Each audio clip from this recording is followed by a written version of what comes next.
Amém? Diz assim, a partir do verso 1, Salmo 34, verso 1, né? Às vezes a pessoa pergunta, mas pastor, por que você dá essa paradinha e fala de novo? É que depois tem que ser editada a palavra lá, então para a gente facilitar quem faz a edição, para a gente ajudar, eu acabei de atrapalhar falando tudo isso, né? Mas a gente tenta ajudar, né? Amém? Então voltando, Salmo 34, a partir do verso 1, diz assim: eu sempre darei graças a Deus, o Senhor, o seu louvor estará nos meus lábios o dia inteiro. Eu o louvarei por causa das coisas que ele tem feito. Os que são perseguidos ouvirão isso e se alegrarão. Anunciem comigo a grandeza e louvemos juntos ao Senhor. Amém? Graças a Deus. Feche seus olhos, vamos orar, vamos falar com Deus.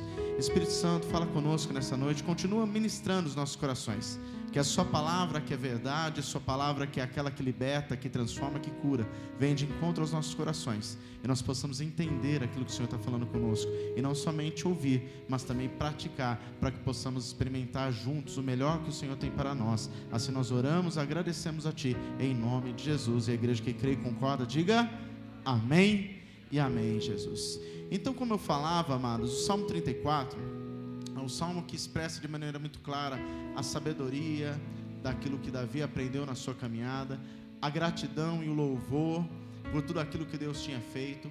Esse salmo em especial, ele é feito no sistema de acróstico, ou seja, cada versículo, na verdade, ele se inicia com uma letra do vocabulário hebraico. No entanto, o Salmo 34, ele falta uma letra hebraica no versículo 22, né? Se você pegar o Salmo 25, ele já é inteirinho com as letras hebraicas no início de cada versículo, nesse formato de acróstico, mas ele não deixa de ser nesse formato, é praticamente 99% totalmente acróstico. E querido, nós vemos aqui Davi comemorando, louvando a Deus, exaltando o nome do Senhor pelo livramento que Deus havia dado a ele, pois ele tinha ali então escapado das mãos do rei de Gate, Abimeleque, também tendo como seu pseudônimo Aquis, né, ou Ax, dependendo da versão. E é interessante porque essa palavra está registrada em 1 Samuel, no capítulo 21, depois você lê lá na sua casa. Mas Davi, na verdade, ele se finge de louco, e acaba então ali o rei de Gate expulsando ele de lá, e na verdade foi um livramento, né? Eu fico imaginando Davi, se ele fosse para ser contratado para fazer filme, com certeza ele ganhava o papel, porque ele fez tão bem o papel de louco ali, que ele conseguiu, né, ser lançado para fora. Ó, saia daqui, esse homem não tem mais nada na cabeça que seja coerente, ele é completamente fora da realidade, e ali Deus o livrou. Mas o Salmo também deixa claro que o tempo que ele passou ali foi um tempo perturbador, um tempo muito difícil, porque ele praticamente ali, ele escapou da morte, e esse medo da iminente morte faz com que o homem muitas vezes trema, faz com que o homem muitas vezes enfrente medos interiores, porque nós não sabemos, a maioria de nós não sabe aquilo que vem após a morte. Nós temos uma convicção que vamos para os braços do Senhor, mas às vezes quando está na hora de falar vamos encarar a morte, o coração treme. A pessoa até diz, eu estou pronto para morrer, mas se uma arma for apontada para a sua cabeça, você pede, pelo amor de Deus, mata ele primeiro, né? Você passa a vez, né? Então, ou seja, nós falamos que estamos prontos, mas quando nos deparamos com a situação, talvez exatamente o que Davi viveu aqui, talvez ele estivesse sempre dizendo que estava pronto nas batalhas. As batalhas eram uma certeza de ida, nunca foram uma certeza de volta. No entanto, Deus guardou e Deus sempre o trouxe de volta das batalhas. Mas quando de repente ele se depara com uma situação dessa, o seu coração treme, e Deus livra ele da mão de Abimeleque. E ele louva a Deus, o salmo inteiro está louvando a Deus, está grato a Deus por aquilo que Deus fez. Então, na verdade, aqui, querido, nesse texto, né, que nós encontramos no Salmo 34, nós entendemos que Deus promete grandes bênçãos para todos nós, grandes bênçãos para o seu povo, mas também mostra que muitas dessas bênçãos, ou todas elas, requerem a nossa participação de maneira ativa. Ou seja, há uma parte que compete a Deus e uma parte que compete a nós. Amém, amados? E isso Deus não muda. Então é uma reflexão clara entre a ação de Deus e a nossa postura. E é sobre isso que eu quero ministrar nessa noite, sobre a ação de Deus e a nossa postura, porque são duas coisas que Deus tem ministrado no meu coração. Já são 2 semanas estudando a respeito desse texto, Deus falando comigo de maneira muito clara. a ação de Deus sobre a vida de Davi, e uma ação de Deus que está liberada sobre mim e sobre você. É um favor de Deus que está liberado.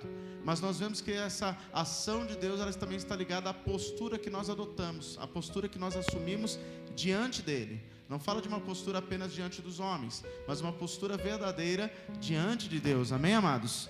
O que nós podemos dizer da ação de Deus? A ação de Deus é uma afirmativa de que se dará ou que Ele fará alguma coisa.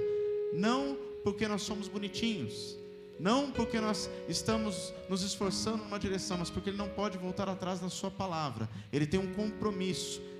Paulo escreveu a Timóteo algo tremendo, que mesmo o homem sendo infiel, Deus permanece fiel. Ele não pode voltar atrás na sua palavra. Como que Deus age, querido?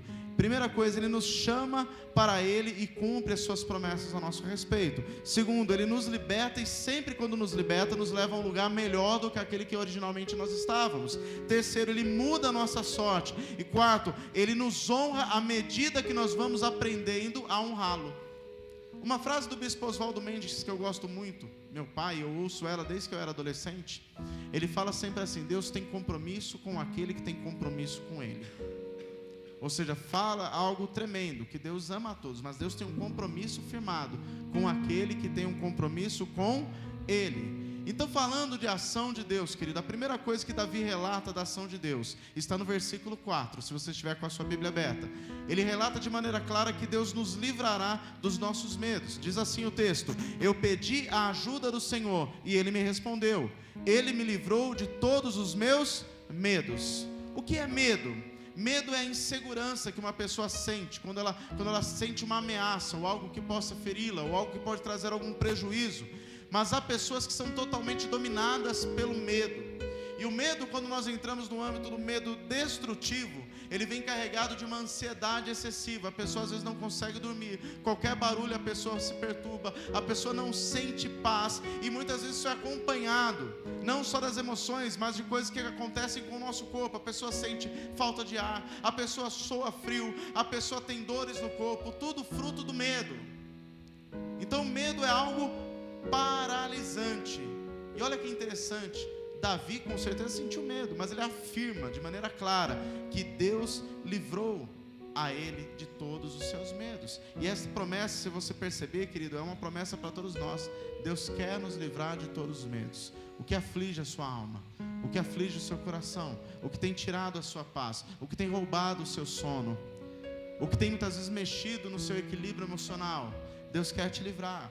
Outra ação de Deus que Davi declara aqui no versículo de número 6, ele declara que Deus vai nos livrar de todas as aflições. Leia comigo, diz assim: Davi falando dele mesmo, mas poderia encaixar meu nome, eu, Sandro, um pobre sofredor, gritei, como você poderia dizer o seu nome, né? Fazer esse exercício, diga assim: diga seu nome, pobre sofredor, como Davi aqui, eu, um pobre sofredor, gritei, e o Senhor me ouviu e me livrou das aflições.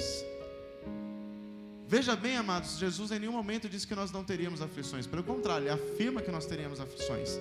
O que é a aflição? É um sentimento de agonia. É algo que traz um sofrimento intenso, alguma coisa que nos traz preocupação, alguma coisa que tira o nosso sossego, alguma coisa que de maneira direta ou indireta afeta o nosso dia a dia, afeta a nossa vida. Isso é a definição de aflição. Ou seja, a aflição, se nós pudéssemos resumir em uma frase, é a sensação de que algo não está certo. Se trouxermos para o âmbito da saúde, uma pessoa que passa, por exemplo, um quadro de febre, a febre denuncia que tem alguma coisa errada, alguma inflamação, uma garganta inflamada, alguma coisa dessa natureza, né? Então, ou seja, é uma denúncia que algo não está certo. Então a aflição, na verdade, ela mostra que alguma coisa está fora do lugar, amém? E Davi deixa de maneira clara aqui, como lemos no nosso texto, que Deus o livrou de todas as aflições, amém?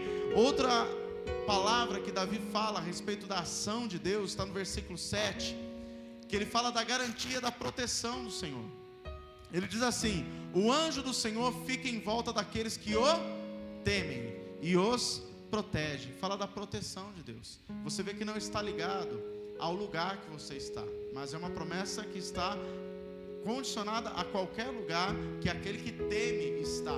Ou seja, Davi estava em terra estranha, lugar que tinha um iminente perigo, lugar onde as pessoas com certeza olhavam para ele e queriam matá-lo, afinal ele já era conhecido como um homem que tinha derrubado muitos filisteus.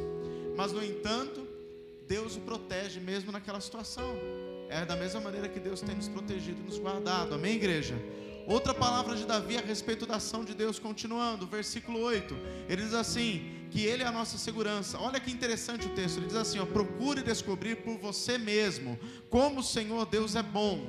E ele termina dizendo, feliz aquele que encontra segurança nele. Em outras versões, feliz é o homem que nele se refugia, amém? Ou seja, é tremendo Davi afirmando que Deus é aquele que nos traz segurança. Algumas pessoas investem em aparatos de segurança na casa. É muito bom ter alarme, cerca elétrica, serpentina, seguro e tudo mais. Mas se Deus não guardar, amados, o que o salmista diz, se o Senhor não edificar a cidade, em vão trabalha quem edifica. Se o Senhor não guardar a cidade, em vão vigia a sentinela. Inútil será levantar de madrugada, comer o pão de dores, porque aos seus amados Ele o dá enquanto dormem. Ou seja, quando você aprende que o Senhor é a sua segurança, você dorme tranquilo. Você dorme tranquilo, amém, amados? Outra ação de Deus que Davi fala, aqui está no versículo 9, que fala a respeito de suprimento, que Ele supre as nossas necessidades. Diz assim, que todos os que se dedicam a Deus o temam, pois aqueles que o temem não têm falta de nada. Ou seja, fala que Deus supre as necessidades, Ele traz aquilo que nós precisamos, o básico. E aqui é interessante a gente fazer um paralelo, para você entender que Deus supre necessidades, não desejos. Porque tem coisas, querido, que são desejos nossos. Deus, na sua misericórdia, em algum momento pode derramar sobre a nossa vida. Mas, inicialmente, o que Deus se compromete é com aquilo que é necessidade. E dentro da escala de necessidade está aquilo que nós precisamos para viver. Podemos passar momentos de escassez, mas o alimento está na mesa. Podemos passar por um momento de luta ou batalha, mas sempre Deus está mandando a provisão necessária. Se você olhar para trás na sua vida, você pode ter chegado aos 47 do segundo tempo, parecia que ia ficar sem nada, e de alguma forma Deus cuidou de você. É a provisão, amém, amados? Outra coisa que ele fala a respeito da ação de Deus é que Ele nos ouve. Versículo 15, acompanhe ele aí na sua Bíblia. Diz assim, Deus cuida das pessoas honestas. Deus cuida das pessoas honestas e ouve seus pedidos. Ele deixa muito claro, os seus ouvidos estão inclinados.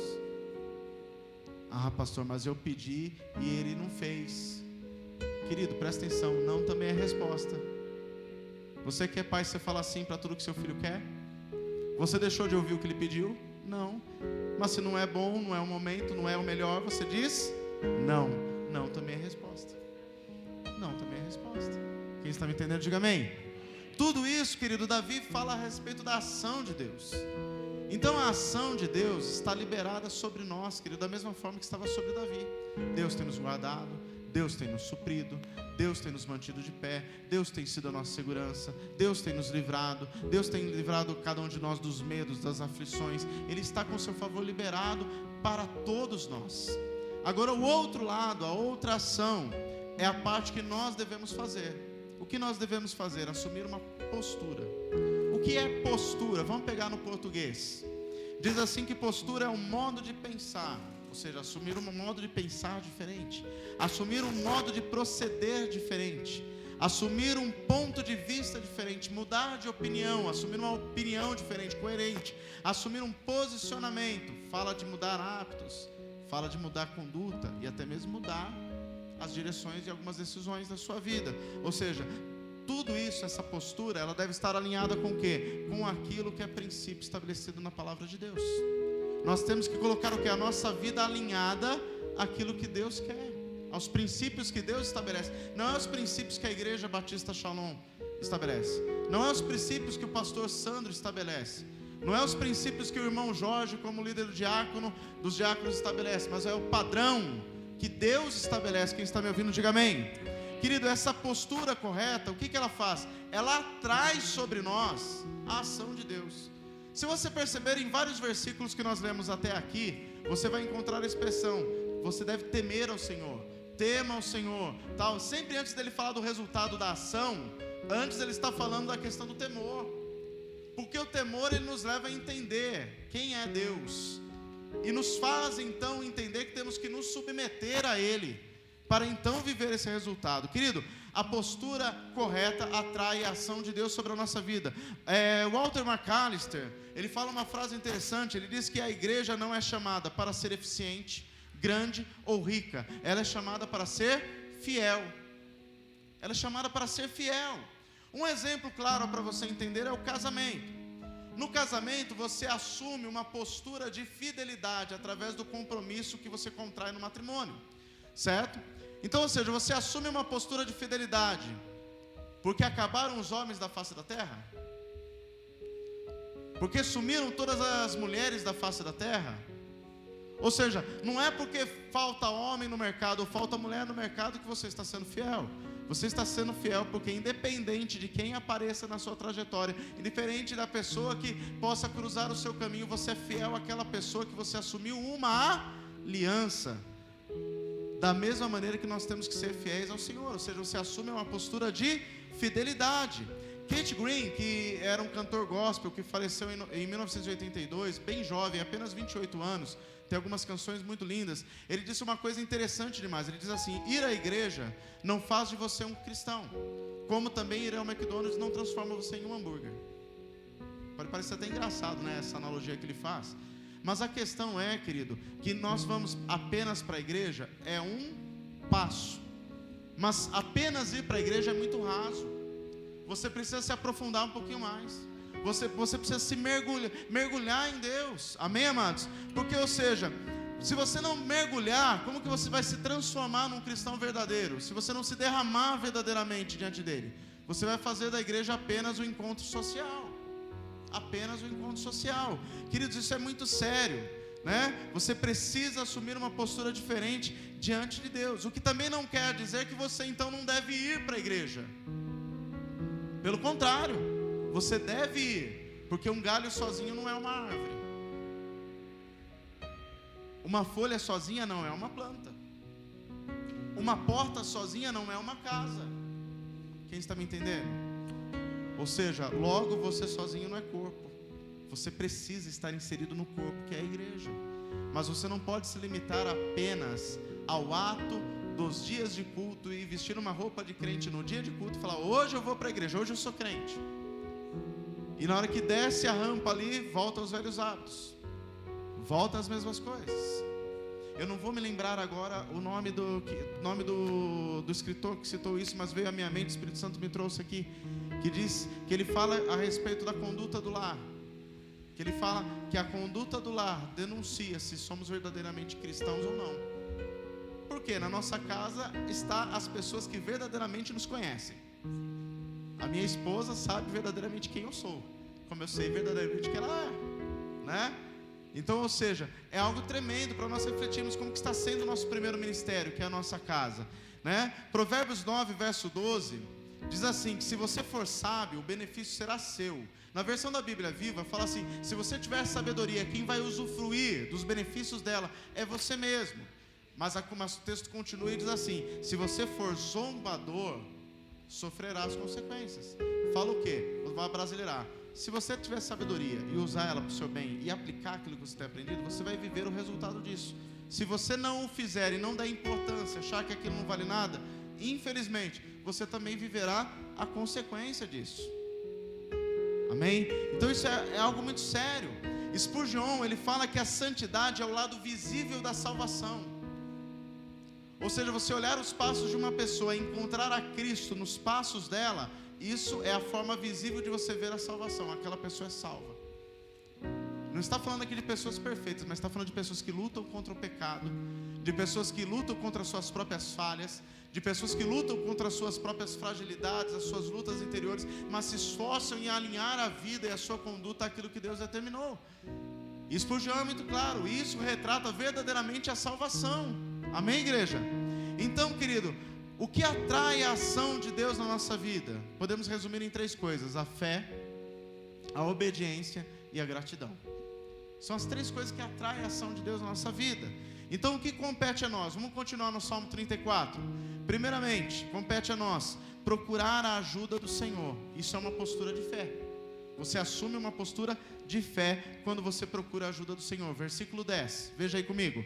Diz assim: até os leões não têm comida e passam fome, porém não falta nada aos que procuram a ajuda do Senhor. Querido, procurar demanda esforço. Você tem que sair da sua zona de conforto. Você tem que quebrar seu orgulho. Você tem que quebrar sua vaidade. Procurar, querido, é uma prova de quebrantamento. Procurar, querido, é entender que eu não posso sozinho. Você passa a entender que por mais que antes você pensava que antes você conseguia sozinho, agora caiu a ficha e você entendeu, eu não consigo sozinho. E mais do que isso, é entender e reconhecer que Ele pode.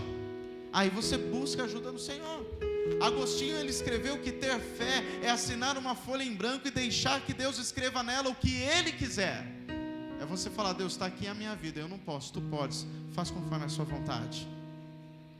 É uma postura de fé. Versículo 17, outra postura de fé que nós temos que ter: aprender a clamar.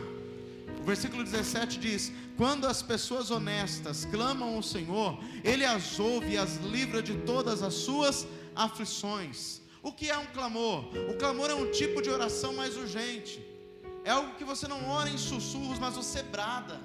Poderíamos traduzir como clamor sendo um grito da alma, um grito da nossa alma. Aquele momento que é onde você não tem mais para onde correr, você pega tudo aquilo que está dentro de você e lança para fora em uma oração. O salmista escreveu no Salmo 3, verso 4, dizendo assim: com a minha voz eu clamo ao Senhor, e Ele do seu santo monte me responde. Já Jeremias escreve aquilo que Deus mesmo falou para todo o povo, da importância do clamor. Jeremias 33, 3: clama a mim, e responder-te-ei, e anunciar-te-ei coisas grandes e ocultas que não sabes. Isso é uma postura de fé. Você não tem mais o que fazer? Passe a clamar. Clame para que Deus entre em ação. Clame pela sua misericórdia, clame pelo seu favor, clame pela sua intervenção. Amém? O que mais compete a nós, querido, que também é uma postura de fé? Versículo 8: aprendemos a confiar plenamente no Senhor. Versículo 8 diz assim: procure descobrir por você mesmo como o Senhor é bom, porque é feliz o homem que nele encontra segurança. Feliz é o homem que nele confia. Feliz é o homem que nele se refugia. O ato de confiar é um ato de entrega. É o ato onde você deixa realmente nas mãos do Senhor e não tenta dar uma ajudinha. É onde você fala: Senhor, cuida. Eu estou abrindo mão, eu não tenho mais o que fazer, está aqui, o Senhor faz. É a mesma coisa se eu pegasse o meu carro e falasse para o presbítero Enilson: está aqui meu carro, cuida. E dou a chave na mão dele, o documento, viro as costas e vou para minha casa. Cadê seu carro? Não sei. Mas quem você deixou? Deixei com o Enilson para ele cuidar. Ele está cuidando, nem sei para onde está o carro. E com certeza, se é no nome de Deus, ele vai cuidar, vai entregar lavado que está com cheio.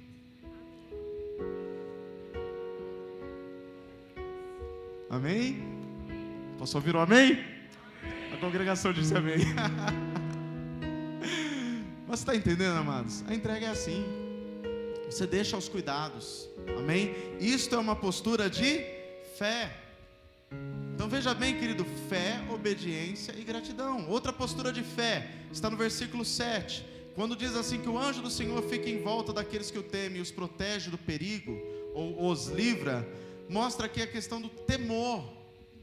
O anjo do Senhor fica em volta daqueles que o temem, aqueles que reconhecem a sua soberania, aqueles que reconhecem a sua majestade. Quem teme a Deus verdadeiramente quer agradá-lo, tem desejo de agradá-lo. Quem teme a Deus de verdade, querido, evita o pecado, luta contra o pecado. O pecado na vida do cristão deve ser um acidente, não deve ser recorrente, não deve ser contínuo. Deve ser algo que aconteceu. Poxa, aconteceu, eu vou aos pés do Senhor e vou pedir perdão e vou lutar de novo. Não estou dizendo que você não vai errar. Em algum momento você pode errar de novo. Vai aos pés do Senhor, se conserta de novo, confessa diante dele. Amém? Tudo isso é uma postura de fé. Estou dando alguns exemplos da postura de fé que nós temos que assumir. A outra coisa que atrai a ação de Deus, querido, é a postura de obediência. Amém? Versículo 13 fala algo tremendo. Fala a respeito de nós cuidarmos da nossa língua, da nossa boca. Versículo 13 diz assim: então procurem não dizer coisas más, e nem mintam, ou seja, nem contem mentiras. Ou seja, hoje poderíamos estender, também não teclem besteira na internet, né? Que é uma coisa que parece que é recorrente na vida de muito cristão há muito tempo já. Ou seja, aqui fala de guardar a nossa boca. Tiago, ele faz uma analogia da língua. Ele fala que é um membro tão pequeno, mas pode causar um incêndio. Uma coisa que a pessoa fala, de repente passa para outra, na hora que vê o negócio virou uma confusão, né? Tem pessoa que não consegue sair da casa da outra pessoa, fica sempre enfiado na casa do outro. Em Provérbios, o escritor já dá o conselho: não fique na casa do seu vizinho, para que ele não fique enfadado de ti, para que ele não canse de você. Mas o que ele está querendo dizer? Se você ficar mais, vai chegar um momento que ele vai ficar de saco cheio de você. Vai chegar um momento que vocês vão se desentender. Isso vai virar uma briga. Quando não, aquela conversa que se inicia de maneira sadia passa a ser algo que não edifica, porque ali você começa a falar mal do A, mal do B, mal do C. E aí Satanás só fica na cadeira de praia, tomando suco de laranja e olhando para os caras, olha os crentes falando mal um dos outros. Quem está me entendendo, diga amém. Então nós temos que guardar a nossa boca. Tiago, ele ainda fala, como pode uma fonte sair água amarga e água doce ao mesmo tempo? Não pode. Ou seja, nós temos que assumir uma postura de guardar a nossa boca. Guardar a nossa boca. Em Provérbios 18, 21, a palavra diz que a morte e a vida estão no poder da língua. Aquilo que falamos, a forma que falamos, como falamos. Ou seja, nós devemos guardar na nossa boca, sim, e prestar atenção. Em Mateus 4, há um texto tremendo, quando Jesus chama os discípulos. Fala para eles virem atrás dele, para que eles se tornassem então pescadores de homens. No versículo 20, fala assim, que no mesmo instante, eles deixaram as suas redes e os seguiram. Quando fala de deixar a rede, deixar os velhos hábitos, mas vamos trazer para o nosso dia hoje. Tem cristão hoje que tem que deixar as redes sociais, porque não sabe lidar com as redes sociais. Eu conversava terça-feira com um irmão aqui da igreja, pai do Vinícius, o irmão Walter. E o irmão Walter virou para mim assim e falou: pastor, eu abandonei as redes sociais, porque a experiência que eu tive com redes sociais foi que a rede social mais espalhou do que ajuntou.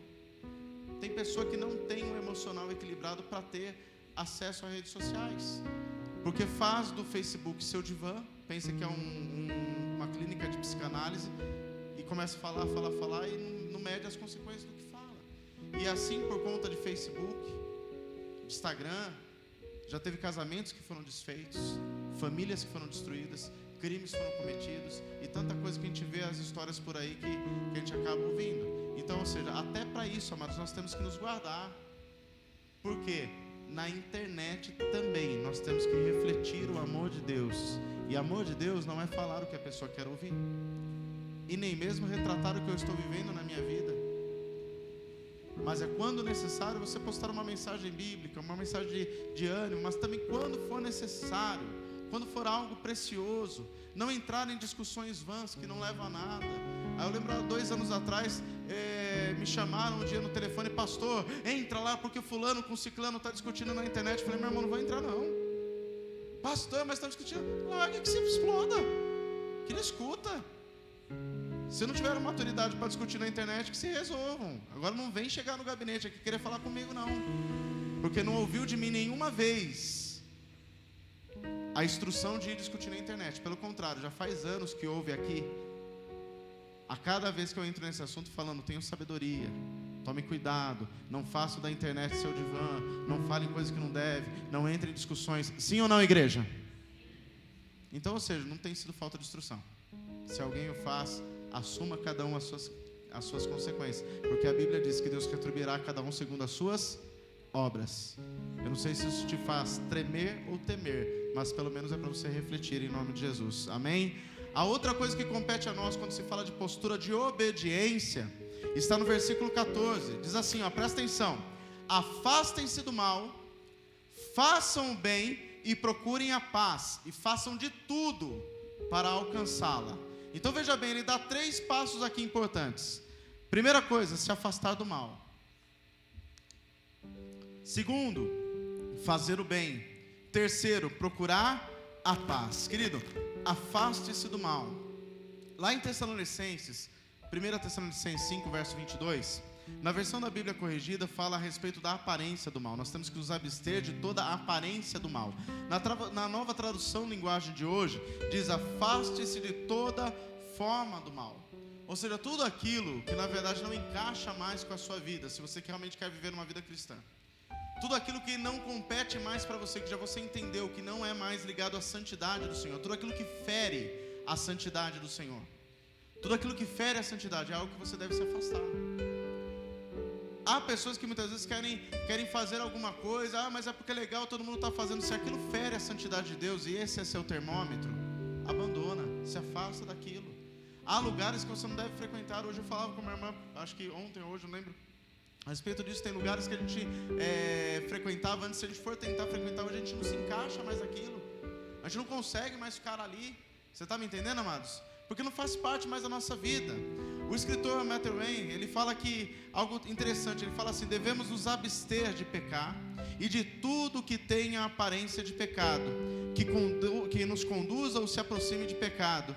O que não se refreia das aparências do pecado, o que não elimina as ocasiões de pecar e não evita as tentações nem a aproximação ao pecado, não se manterá por muito tempo sem pecar. Vou abrasileirar aqui o que ele diz nessa citação. Ele está falando de maneira clara: se você não vigiar e continuar fazendo as coisas que você acha que não tem nada a ver, que você acha que todo mundo faz, que você vai ser ponta firme e você não vai errar, daqui a pouco você está errando junto. Daqui a pouco você está fazendo o que todo mundo está fazendo e você vai estar pecando. E o pecado nada mais é do que ferir a santidade de Deus. Quem teme ao Senhor não quer ferir a sua santidade, não quer magoar o seu coração. Não que Deus se magoe conosco, porque na sua onisciência Ele sabe até onde nós vamos chegar, mas cabe a nós lutarmos para não pecarmos, amém? Thomas Watson, ele fala assim que é bom desmascarar os nossos pecados. Ele está falando de confissão e arrependimento. É bom desmascarar os nossos pecados para que eles não nos desmascarem. O que ele está querendo dizer? Se você não chegar a se arrepender, pedir perdão para Deus, de verdade, mudar de atitude, vai chegar a hora que tudo isso que você faz vai vir à tona. Vai aparecer. Porque a Bíblia diz que não há nada oculto que não seja revelado, trazido à luz. Joe Mooner, ele fala que o pecado é um desafio à justiça de Deus. É um roubo à sua misericórdia, é zombar da sua paciência, é um desprezo ao seu poder e um desdém do seu amor. O pecado é tudo isso, amados. É você ficar brincando com a paciência de Deus. Então nós temos, querido, que lutar, se afastar do pecado. Segundo, temos que lutar para fazer o bem. Gálatas 6, verso de número 9, Paulo escreveu: não nos cansemos de fazer o bem, porque ao seu tempo colheremos se não houvermos desanimado. Por que as pessoas desanimam de fazer o bem? Porque muitas vezes elas fazem o bem e querem reconhecimento. Que alguém diga: muito bem, ou você ajudou, oh glória a Deus, aleluia, que bom que você fez. Querido, nós temos que fazer o bem sem ninguém saber. E eu falo isso com propriedade, porque quantas vezes eu e a pastora nós fazemos e depois as mesmas pessoas que nós ajudamos jogam pedras e tal, e a gente não para de fazer, a gente continua fazendo. Porque nós temos que fazer o bem como ao Senhor. Você não tem que fazer o bem para ter reconhecimento de ninguém, para que ninguém bata nas suas costas. Querido, há algo que não fica oculto aos olhos de Deus, é quando nós praticamos boas obras. Está diante dos olhos de Deus. O próprio Senhor Jesus ajudou tanta gente. Você já parou para pensar que muitos daqueles que Jesus curou, daqueles que Jesus libertou, daqueles que Jesus deu a mão, estavam no meio daquela multidão gritando: crucifica-o! Crucifica-o! E na cruz, mesmo naqueles algozes que tinham açoitado Jesus pelo caminho inteiro, e todo aquele povo, o que Jesus disse na cruz? Pai, perdoa-os, porque não sabem o que fazem. Querido, se você tem um nível de maturidade cristã um pouquinho maior, aprenda a suportar. Aprenda a suportar quando alguém se levanta contra você, quando alguém fala alguma coisa. Você tem que saber quem você é. Você tem um Deus que te defende. Você tem um Deus que faz justiça a seu respeito. Você não precisa, querido, que alguém se levante para fazer justiça por você. Olhe para aquilo que Deus tem feito na sua vida e aquilo que Deus tem cuidado de você. E Deus tem te honrado, querido, não porque você é bonitinho, não que é para você ficar acima dos outros, mas é para que Ele seja glorificado. Isso é fruto do seu compromisso com Deus. Isso é fruto de uma postura que você tem assumido diante dele. E o que eu te digo, continue firme nessa postura. E a última coisa que ele diz aqui, procure a paz. Romanos 12, verso 18, Paulo escreveu: no que depender de vocês, façam todo o possível para viver em paz com todas as pessoas. O que você puder fazer para viver em paz, amém.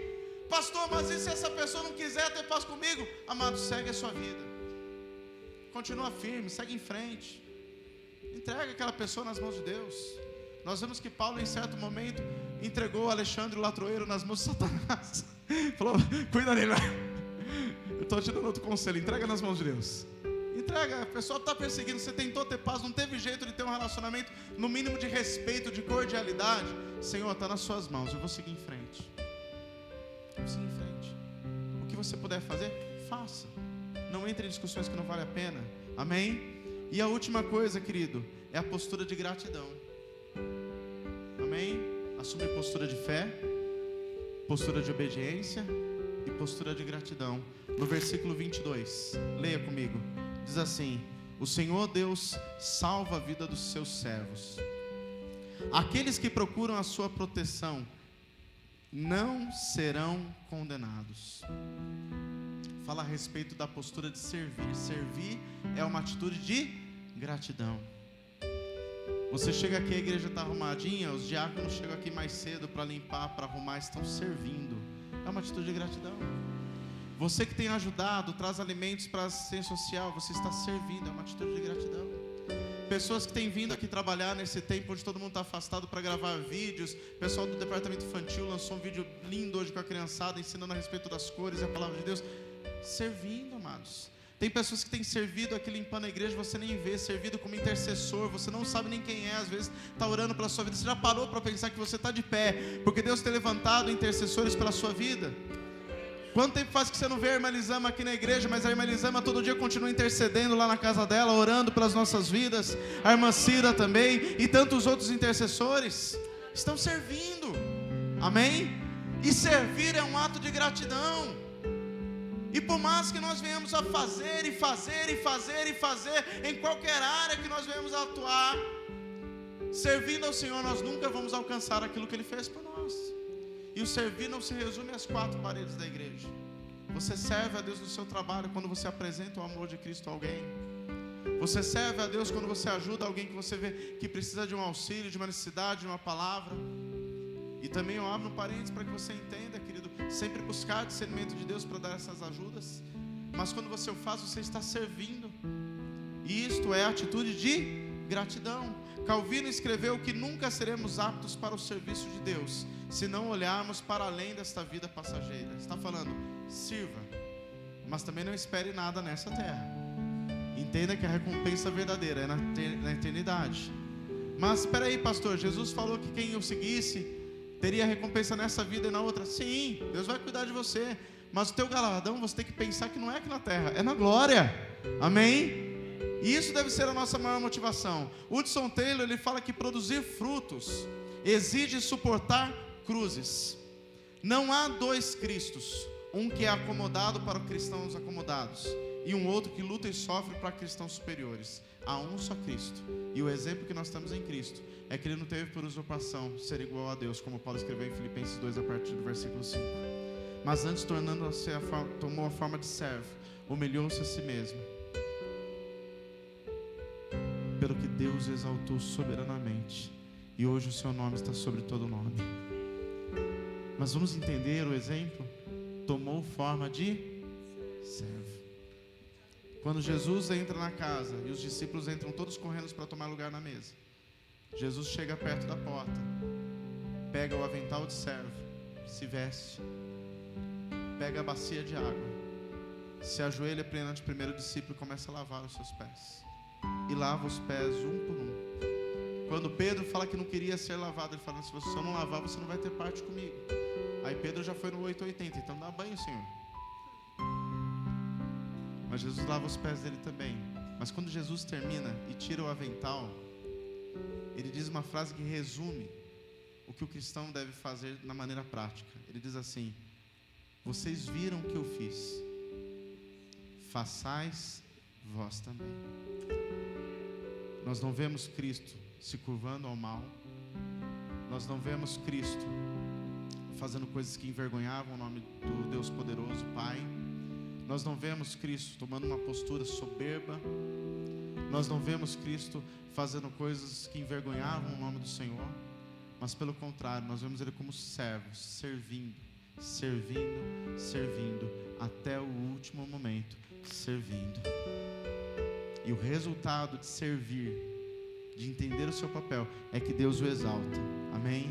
Querido, preste atenção em uma frase que eu quero que você ouça e guarde no seu coração. 2 frases. Primeira, você não vai agradar a todo mundo nunca. Então não faça querendo agradar a todos. Segundo, querido, ministério que nada custa, nada realiza. Ministério que nada custa. Deus, eu quero exercer um ministério. Vai ter custo. Se o ministério não custar, querido, entenda, não vai ter realização. O ministério que nada custa, nada realiza. E para concluir, querido, que nós possamos entender que a intervenção, a ação de Deus, ela não acontece por acaso. Ela é resultado da postura que nós assumimos, de uma postura alinhada com os princípios que Deus estabeleceu. Você que está nessa linha, continue lutando. Você que não está, procure se alinhar, porque está disponível para você. E este é o tempo que ainda está disponível, mas haverá um tempo que não estará mais. Então tome posição hoje, no tempo que se chama hoje, em nome de Jesus. Amém? Se coloque de pé, vamos orar, vamos falar com Deus. Dá um lá para mim. És invencível, inigualável.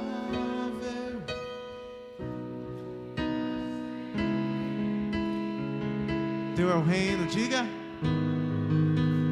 Teu é o reino, tua é a glória, e acima de todo nome está.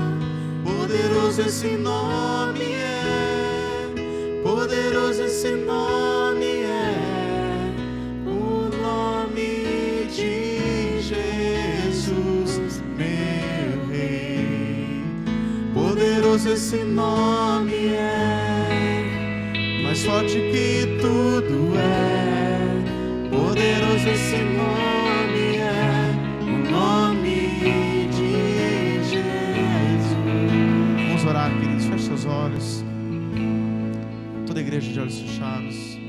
Querido, eu quero deixar um convite para você antes de orar, mas fique com seus olhos fechados, porque isso diz respeito somente a você e Deus. Se você ouviu essa mensagem nessa noite e entendeu que você tem que assumir uma postura que você ainda não tem assumido até o dia de hoje, você tem que assumir uma postura verdadeira diante de Deus, não é diante dos homens. É lógico que quando assumimos uma postura diante de Deus, isso é visível diante dos homens. Mas eu quero te dar esta oportunidade, você também na sua casa que está acompanhando de forma online. Se você tem esse desejo, onde você está, levante sua mão, dizendo assim: Senhor, eu quero tomar esta posição diante do Senhor. Eu quero assumir essa postura, eu quero aprender a ser obediente, eu quero ter essa postura de fé, eu quero agradar o seu coração, eu quero, Pai amado, ser moldado para poder te servir. Comece a falar com Deus, permita o Espírito Santo trabalhar no seu coração, porque, querido, Ele está de braços abertos, Ele te aceita, Ele te recebe. Oh, querido, entenda o amor de Deus. O amor de Deus é tão grande que Ele está falando com cada um de nós, porque Ele nos ama. Até o ato de correção é um ato de amor. Esse confronto que o Espírito Santo muitas vezes gera é para que você se posicione, para que você mude a sua vida, mude a sua história, para que lá na frente, quando você olhar para trás, você possa dizer: valeu a pena aquela noite onde eu entreguei a minha vida a Ele, onde eu permiti que Ele começasse a trabalhar no meu coração, onde eu assumi uma postura correta diante do trono, onde eu estou vivendo agora o resultado daquilo que eu decidi naquela noite. E Deus quer que seja assim a sua história. Deus quer que seja assim a sua história, querido. Oh, tome essa posição diante dEle. Senhor Deus, eu oro por cada uma dessas vidas que estão com as mãos levantadas aqui no templo e também nos lares, pedindo Espírito Santo, alcança cada uma dessas vidas que diante do Senhor hoje assumem um compromisso, Pai amado, de se render a Ti, de obedecer aos Seus princípios, à Sua palavra. Pai amado, fortalece, Espírito Santo, ajuda cada um deles a permanecer firme nesse propósito, ajuda cada um deles, Pai amado, a seguir em frente, que o Senhor comece a boa obra, realizando mudança, transformação, trazendo uma nova história para esta vida. Pai amado, que as lutas e batalhas que trouxeram esta pessoa até aqui agora fiquem no passado, e aquilo que Deus tem de novo, aquilo que é novo no Senhor para esta vida, o Senhor possa realizar, trazer existência por meio da fé. Nós oramos como igreja, como família, declarando que a Tua bênção, a Tua vitória, a mudança de sorte sobre esta vida está acontecendo agora. O Teu favor está liberado sobre estes que creem, sobre estes que temem o Seu nome, e que em nome de Jesus a noite de hoje ficará marcado na vida desta pessoa como a noite onde o Senhor mudou os planos, mudou a história, mudou o rumo, dividiu as águas e começou a realizar o Teu novo na vida deles. Pai amado, nós esquecemos agora tudo aquilo que ficou para trás, os fracassos, os prejuízos, e dizemos: Deus, começa algo novo em nós a partir de hoje. Como aqueles discípulos deixaram as redes e seguiram ao Senhor, estamos deixando o passado para trás, estamos deixando a angústia para trás, estamos deixando o medo para trás, e em nome de Jesus estamos seguindo em frente. Cadima, que seja assim na vida daqueles que creem. Oramos assim e abençoamos a cada um deles, no nome poderoso de Jesus, no nome poderoso de Jesus. Aleluia. Oh, declare que Ele é invencível. És invencível, inigualável, hoje pra sempre reina. Teu reino, declare, Teu é o reino, Tu é a glória, e acima de todo nome. Declare que Ele é poderoso. Poderoso esse nome é, poderoso esse nome é, o nome de Jesus, meu Deus. Poderoso esse nome é, mais forte que tudo é, poderoso esse nome é, o nome. Aleluia.